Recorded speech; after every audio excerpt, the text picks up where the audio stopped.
Mahakama Kuu ya Tanzania masjala ndogo ya Dar es Salaam mapema hii leo Jumatatu Oktoba 13 mwaka 2025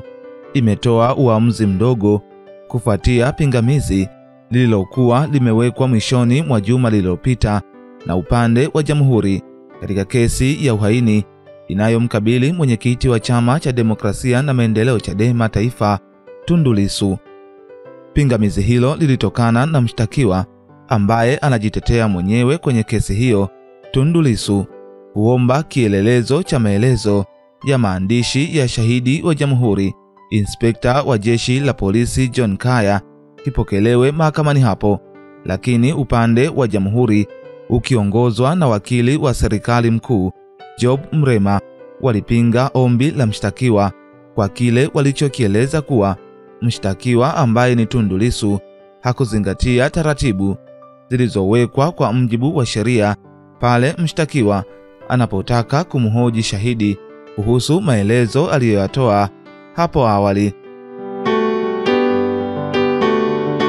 Katika kujenga msingi wa pingamizi lao, mawakili wa Jamhuri Ajuaye Nzegeli, wakili wa serikali mkuu, na Job Mrema, wakili wa serikali mkuu, waliipitisha mahakama kwenye marejeo ya mashauri mbalimbali ya aina hiyo yaliyoamuliwa na Mahakama Kuu na Mahakama ya Rufani, marejeo ambayo katika uamuzi wake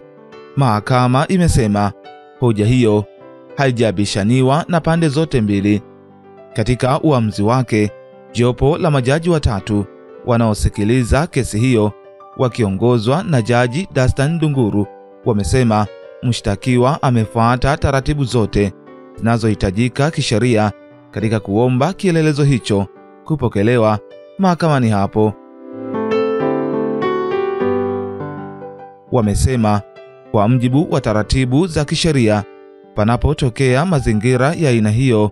kuna hatua tatu za kufuatwa. Kwanza ni shahidi kusomewa maelezo yake. Baada ya hapo, mshtakiwa atabainisha maeneo anayoyaona yana kasoro kwa ulinganifu ili ayafanyie dodoso, na kwamba kwa muktadha wa kesi pingamizi hilo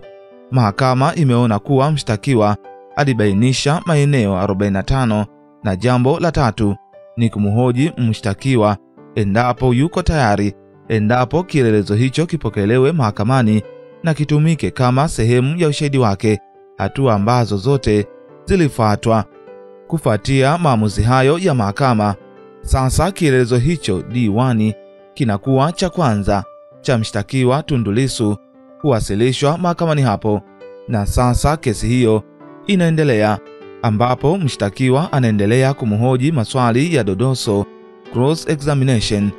shahidi huyo wa Jamhuri na Inspekta wa Jeshi la Polisi John Kaya. Endelea kuifuatilia BMTV Tanzania.